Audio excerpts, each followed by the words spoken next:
Hello दोस्तों, स्वागत है आप सभी लोगों का हमारे YouTube चैनल स्टडी समागम पर। साथियों, आज का ये वीडियो आप सभी के लिए बेहद खास होने वाला है, क्योंकि दोस्तों आज के इस वीडियो में हम चर्चा करने वाले हैं शर्मा जी की कुछ नई योजनाओं के विषय में तथा कुछ नए ऐलानों के बारे में। दोस्तों आज हम चर्चा करेंगे पीएम किसान सम्मान निधि की राशि के संबंध में। इसके अलावा किसान कर्ज को लेकर नेताजी का क्या बयान सामने आया है, पेंशन अभिवृद्धि को लेकर और पेंशन वितरण को लेकर के क्या अपडेट निकल के सामने आया है, और दोस्तों नरेगा वेतन को लेकर के भी एक अपडेट निकल के सामने आई है और उसकी जो अभिवृद्धि होने वाली है ना, जो बजट में तय की गई थी दोस्तों, उसकी भी खबर है। और साथियों 200 यूनिट फ्री बिजली बिल को लेकर के हमारे राजस्थान के वासी बहुत ज्यादा परेशान है, क्योंकि साथियों राजस्थान के अंतर्गत कुछ लोग तो ऐसे जिनको 100 से लेकर के 300 यूनिट तक का जो पहला फ्री बिजली बिल आता है, प्रथम 300 यूनिट का साथियों, वो तो उनके लिए आ जाता है। लेकिन कुछ लोग ऐसे जिनके लिए प्रथम 300 यूनिट या 100 यूनिट भी उनको फ्री में नहीं दी जाती है, उनको 75 यदि उनकी यूनिट बनती है तो उनका भी बिल आता है। तो साथियों इसके संबंध में भी एक अपडेट निकल के सामने आया है, उस पर भी हम विस्तार से चर्चा करेंगे। दोस्तों वीडियो में अंत तक बने रहिएगा, एक एक स्टेप को अच्छी प्रकार से समझेंगे। तो चलिए साथियों वीडियो को शुरू करते हैं और एक एक स्टेप को अच्छी प्रकार से समझते हैं। दोस्तों वीडियो में आगे बढ़ने से पहले एक छोटा सा निवेदन करना चाहूंगा, यदि चैनल पर पहली बार विजिट करें तो प्लीज चैनल को सब्सक्राइब करके वीडियो को लाइक कर देना और अपने दोस्तों के साथ इस वीडियो को शेयर कर देना। साथियों सबसे पहले हम चर्चा करते हैं किसान आंदोलन तथा किसान कर्ज को लेकर क्या अपडेट निकल के सामने आया है। देखिए साथियों आपको बताना चाहूंगा, वर्तमान में देश के अंतर्गत किसान आंदोलन जोर शोर से चल रहा है। सभी किसानों के साथ तथा किसान नेताओं के साथ केंद्र सरकार ने और कृषि विभाग ने 18 फरवरी से 19 फरवरी के मध्य एक महत्वपूर्ण मीटिंग की थी, लेकिन उस मीटिंग का फैसला 21 फरवरी को तय किया गया था, जिसमें किसानों को 5 फसलों पर एमएसपी दी जा रही थी। लेकिन किसानों ने उस एमएसपी के संबंध में 21 फरवरी को फैसला सुनाने की बात कही थी। आज 21 फरवरी है और किसानों ने अपना मत जो है विभाग के सामने तथा सरकार के सामने रख दिया है। किसानों का कहना है कि हमें 5 फसलों पर एमएसपी नहीं चाहिए, हमने जिन फसलों पर एमएसपी मांगी है उन सभी फसलों पर एमएसपी चाहिए। इसके अलावा किसान कर्ज को लेकर भी हम संतुष्ट नहीं है, क्योंकि किसान कर्ज को लेकर अधिकारियों ने हमें कोई स्पष्ट जवाब नहीं दिया है। हम चाहते हैं कि किसान कर्ज माफ हो और हमारे द्वारा मांगी जाने वाली सभी फसलों पर एमएसपी के लिए कानून पारित हो। इसके अलावा दोस्तों किसानों ने कहा है कि हम केंद्र सरकार की 5 फसलों पर एमएसपी देने की गारंटी से सहमत नहीं है, इसलिए 21 फरवरी से अब आंदोलन जोर शोर से होगा और हम दिल्ली की तरफ कूच करेंगे, जिसको लेकर किसानों ने दिल्ली की तरफ कूच करना शुरू भी कर दिया है। जानकारी के लिए आपको बता दें, केंद्र सरकार तथा कृषि मंत्री जी ने किसानों को 5 फसलों पर एमएसपी देने की गारंटी दी थी, लेकिन किसान कर्ज पर कोई स्पष्ट जवाब नहीं दिया था, जिसको लेकर किसानों ने कहा कि 5 फसलों पर जिन पर हमें एमएसपी मिल रही है वह उतनी अधिक तादाद में नहीं उपजाई जाती है, और जो सबसे महत्वपूर्ण फैसला होना था किसान कर्ज को लेकर वह अभी स्पष्ट भी नहीं हुआ है। इसलिए अब हम इस आंदोलन को और गति देने वाले हैं। यानी कि साथियों किसान कर्ज की तो बात दूर है दोस्तों, एमएसपी वाली बात भी उन्होंने नहीं मानी है। हालांकि साथियों कृषि विभाग ने 5 फसलों पर एमएसपी देने की गारंटी दे दी थी, लेकिन साथियों किसान कर्ज को लेकर उन्होंने कोई अपडेट नहीं दिया था। तो साथियों किसान कर्ज को लेकर के फिलहाल में जो अपडेट आ रहा था मैंने आपको दे दिया है। अब बात करते हैं साथियों पेंशन योजना के संबंध में क्या अपडेट निकल के सामने आ रहा है, वो भी देख लीजिएगा। दोस्तों आपको बताना चाहूंगा, राजस्थान के अंतर्गत या फिर पूरे देश के अंतर्गत 3 प्रकार की पेंशन अहम होती है, जिसमें साथियों एक तो होती है विकलांग पेंशन, एक होती है वृद्धा पेंशन और एक होती है साथियों विधवा पेंशन, जिसको लेकर के साथियों एक नया अपडेट राजस्थान के अंतर्गत निकल के सामने आ रहा है, वो देख लीजिएगा। राजस्थान के अंतर्गत सभी पेंशनधारी अपनी पेंशन का बड़ी बेसब्री से इंतजार कर रहे हैं, क्योंकि सभी पेंशनधारियों को पिछले 4 से लेकर 5 महीने का पेंशन अभी तक वितरित नहीं किया गया है। जानकारी के लिए आपको बता दें, 15 जनवरी से 20 जनवरी के मध्य लगभग 30% लाभार्थियों को पेंशन वितरित कर दी गई थी, लेकिन उसके बाद पेंशन वितरण पर रोक लगा दी गई और अब बकाया पेंशनधारी अपनी आने वाली पेंशन की प्रतीक्षा कर रहे हैं। राजस्थान में पेंशनधारियों की पेंशन में अभिवृद्धि करने का फैसला 1 अप्रैल से किया गया है, लेकिन 1 अप्रैल से पहले जितनी पेंशन बकाया थी वह पेंशन अभी तक लाभार्थियों के खाते में ट्रांसफर नहीं की गई है। जानकारी के लिए बता दें, सामाजिक न्याय एवं अधिकारिता विभाग का कहना है कि जनवरी के माह में 30 से लेकर 40% पेंशन जिन पेंशनधारियों को वितरित की गई थी उन सभी का दस्तावेज सत्यापन हो चुका था। इसके अलावा जो बकाया पेंशनधारी थे उन सभी को अंडर रिव्यू में रखा गया है। धीरे धीरे विभाग सभी को वेरीफाई करके सभी की पेंशन वितरित कर देगा, इसमें थोड़ा सा समय लग सकता है। इसके अलावा साथियों उन्होंने कहा है कि पिछली जांच में राजस्थान सरकार ने लगभग 5 से लेकर 7 लाख पेंशनधारियों को फर्जी पाया था, जिसको लेकर राजस्थान सरकार तथा सामाजिक न्याय एवं अधिकारिता विभाग अब अलर्ट मोड पर कार्य कर रहे हैं और अब सभी पेंशनधारियों के संबंध में एक नया अपडेट निकल के भी सामने आया है, जिसमें सभी पेंशनधारियों को अपना दस्तावेज सत्यापन 1 मार्च तक करवाना अनिवार्य है।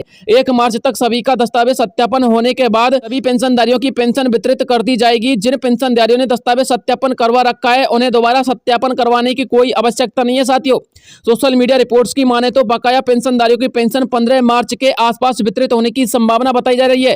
हालांकि विभाग के माध्यम से अभी कोई पुख्ता जानकारी जानकारी सामने नहीं आई है। राजस्थान में विकलांग पेंशनधारी के संबंध में एक अपडेट है दोस्तों, उसको भी देख लीजिएगा।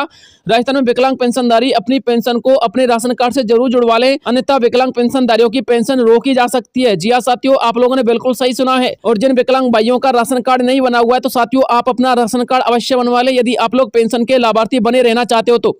अब बात करते हैं साथियों मनरेगा के संबंध में क्या अपडेट निकल के सामने आया वो भी देख लीजिएगा। दोस्तों राजस्थान में नरेगा में काम करने वाले सभी मजदूर अपने वेतन का बड़ी बेसब्री से इंतजार कर रहे हैं। मजदूरों का कहना है कि लगभग पिछली दिवाली के बाद उनकी मजदूरी का पैसा उनके खातों में वितरित नहीं हुआ है, जिसकी वजह से सभी नरेगा श्रमिकों को समस्या का सामना करना पड़ रहा है। साथियों राजस्थान सरकार ने नरेगा में मजदूर का वेतन वितरित करने के लिए 820 करोड़ रुपए का बजट विभाग के लिए सौंप दिया है। हालांकि विभागीय प्रक्रिया वर्तमान में चल रही है, लेकिन मजदूरों से अब सब्र नहीं हो रहा, जिसको लेकर सीकर जिला में मजदूरों ने अपने वेतन संबंधित धरना प्रदर्शन किया है। उनका कहना है कि यदि विभाग हमारे वेतन में और ज्यादा देरी लगाएगा तो यह धरना प्रदर्शन एक बड़ा रूप भी ले सकता है। इसके अलावा जो मजदूरी वृद्धि के संबंध में बजट घोषणा की गई थी उस मजदूरी वृद्धि को भी सुनिश्चित किया जाए, क्योंकि जितनी मजदूरी श्रमिकों को मिलती है वह उनके दैनिक खर्चा चलाने के लिए पर्याप्त नहीं है। हालांकि विभाग के माध्यम से वेतन संबंधित अभी कोई पुख्ता जानकारी नहीं दी गई है, लेकिन उम्मीद बताई जा रही है कि 10 मार्च के आसपास सभी मनरेगा श्रमिकों का पैसा उनके खातों में वितरित हो जाएगा। तो साथियों ऐसी अपडेट निकल के आ रही थी मनरेगा श्रमिकों के संबंध में और उनके आंदोलन के संबंध में, वो मैंने आपको बता दी है। अब बात करते हैं 200 यूनिट फ्री बिजली बिल को लेकर क्या अपडेट निकल के सामने आ रहा है। दोस्तों राजस्थान के अंतर्गत भूतपूर्व सरकार के द्वारा चलाई गई योजना के तहत सभी घरेलू उपभोक्ताओं के लिए 200 यूनिट मुफ्त में दी जाती हैं और किसानों के लिए 2000 यूनिट मुफ्त में दी जाती है। वैसे साथियों आपको बताना चाहूंगा राजस्थान में 300 यूनिट फ्री में दी जाती है। अब 300 यूनिट किस प्रकार से दी जाती है समझिएगा साथियों। जो पहली 100 यूनिट होती है उनको तो कर दिया जाता है माफ। उसके बाद साथियों 100 से लेकर के 150 यूनिट का जो बिल आता है वो आता है 3 रुपए प्रति यूनिट के हिसाब से। और इसके बाद साथियों 150 यूनिट से लेकर 300 यूनिट का जो बिल आता है वो आता है 2 रुपए प्रति यूनिट के हिसाब से। यानी कि साथियों एक शब्द में यदि हम कहना चाहें तो ऐसा समझ लीजिए पहली 100 यूनिट तो बिल्कुल मुफ्त है और 300 यूनिट तक का जो बिजली का बिल आएगा वो आ जाएगा 2 रुपए प्रति यूनिट के हिसाब से। यानी कि राजस्थान में 300 यूनिट जो है बिल्कुल मुफ्त में दी जाती है। लेकिन साथियों यहाँ पर आर्टिकल में 200 यूनिट मैंने इसलिए लिखा है क्योंकि साथियों जो पहली 100 से लेकर के 200 यूनिट है ना वो हमारे उपभोक्ताओं के लिए महत्वपूर्ण होती है, क्योंकि इतना ही बिल साथियों उनके लिए 1 महीने तक आ पाता है। अब बात करते हैं साथियों अगले बिंदु की। आगे लिखा हुआ है और किसानों को 2000 यूनिट मुफ्त में दी जाती है, लेकिन समस्या उन सभी उपभोक्ताओं के लिए आ रही है जिनके लिए प्रथम 200 यूनिट मुफ्त में नहीं मिलती है। जानकारी के लिए आपको बता दें राजस्थान में भूतपूर्व सरकार के द्वारा चलाई गई फ्री बिजली बिल योजना के तहत राजस्थान के सभी निवासियों के लिए प्रथम 200 यूनिट मुफ्त में नहीं दी जाती है, जबकि कुछ रजिस्टर्ड उपभोक्ताओं के लिए ही बिजली मुफ्त की गई है। यानी कि साथियों ऐसे उपभोक्ता जिन्होंने रजिस्ट्रेशन करवा रखा है उनके लिए बिजली मुफ्त है, बकाया के लिए बिजली मुफ्त नहीं है। लेकिन साथियों इसके संबंध में क्या अपडेट है वो भी देख लीजिएगा। राजस्थान के उन सभी उपभोक्ताओं को बिजली मुफ्त है जिन्होंने पिछली सरकार के द्वारा चलाई गई महंगाई राहत कैंप में रजिस्ट्रेशन करवा लिया था, लेकिन जिन्होंने रजिस्ट्रेशन नहीं करवाया था उनके लिए बिजली बिल्कुल मुफ्त नहीं है, जिसको लेकर वर्तमान सरकार ने इन सभी उपभोक्ताओं को पुनः रजिस्ट्रेशन करने की प्रक्रिया सुचारू करने का ऐलान किया था। लेकिन अभी तक सभी बकाया उपभोक्ताओं के संबंध में राजस्थान सरकार ने कोई एक्शन नहीं लिया है। इसको लेकर सभी राजस्थान निवासी मुफ्त बिजली बिल योजना का लाभ नहीं ले पा रहे हैं। दोस्तों आपको बताना चाहूंगा, आपको पता होना चाहिए जो राजस्थान सरकार है वो बकाया उपभोक्ताओं के लिए पुनः रजिस्ट्रेशन की प्रक्रिया लोकसभा चुनाव के बाद शुरू करने वाली है। तब तक सभी उपभोक्ताओं को इंतजार करना होगा। वर्तमान सरकार का कहना है कि लोकसभा चुनाव से पहले राजस्थान के सभी निवासियों के लिए फ्री राशन योजना के साथ साथ विभिन्न प्रकार की योजनाएं चलाई जाएंगी, लेकिन गहलोत सरकार के द्वारा चलाई गई सभी योजनाओं की समीक्षा होने के बाद उन योजनाओं में आगे कार्रवाई की जाएगी, जिसके दायरे में सरकार की फ्री बिजली बिल योजना भी आती है। इसलिए बकाया उपभोक्ताओं को फ्री बिजली बिल योजना का लाभ लोकसभा चुनाव के बाद ही मिल पाएगा। तो साथियों ये अपडेट निकल के आ रही थी, यानी कि जो गहलोत सरकार की पिछली योजनाओं की समीक्षा की जा रही है साथियों, उसी समीक्षा के अंतर्गत फ्री बिजली बिल योजना भी आई है, जिसकी वजह से साथियों अभी आप लोग के रजिस्ट्रेशन नहीं किए जा रहे, लेकिन लोकसभा चुनाव खत्म होने के बाद दोस्तों आप लोग को इसका लाभ दे दिया जाएगा, क्योंकि पिछले 6 महीने तक के कार्य की समीक्षा की जा रही है और साथियों इसमें कम से कम 5 से लेकर के 6 महीने तो लग सकते हैं।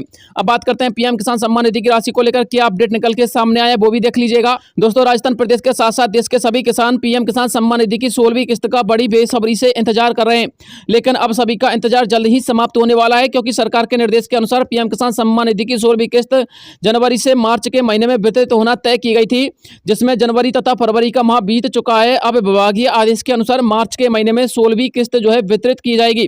राजस्थान के अंतर्गत पीएम किसान सम्मान निधि की 16वीं किस्त 8,000 रुपए के अनुसार तय की गई है। इसके अंतर्गत 16वीं किस्त में राजस्थान के सभी किसानों को इजाफा देखने को मिलेगा। पीएम किसान सम्मान निधि की 16वीं किस्त 1 मार्च के बाद कभी भी वितरित होने की संभावना बताई गई है, अर्थात 1 मार्च के बाद पीएम किसान सम्मान निधि की 16वीं किस्त कभी भी वितरित हो सकती है। लेकिन जिन किसानों ने अपनी भूमि सत्यापन तथा केवाईसी नहीं करवाई है उनके खाते खाते में 16वीं किस्त का पैसा नहीं आएगा, जिसके लिए 20 फरवरी अंतिम तिथि तय की गई थी। और मैंने आपको बताया भी था, जिन किसानों ने अपनी भूमि सत्यापन तथा ई-केवाईसी नहीं करवाई है वो 20 फरवरी से पहले ई-केवाईसी करवा लें, अन्यथा 16वीं किस्त की जो राशि है वो उनके खातों में नहीं आएगी। तो साथियों, ऐसा ही अपडेट निकल के सामने आया है। अब आपको ज्यादा इंतजार नहीं करना होगा। 1 मार्च के बाद दोस्तों आप लोग की जो 16वीं किस्त है वो कभी भी वितरित हो सकती है, आप लोग के खातों में कभी भी आ सकती है। तो दोस्तों ये अपडेट निकल के सामने आ रही थी। इसके अलावा यदि कोई नई अपडेट निकल के सामने आएगी तो मैं आपको तुरंत वीडियो प्रोवाइड करवा दूंगा। आज के लिए इतना ही काफी है। मिलता हूं आपसे नेक्स्ट किसी अन्य वीडियो में। तब तक के लिए जय हिंद, जय भारत।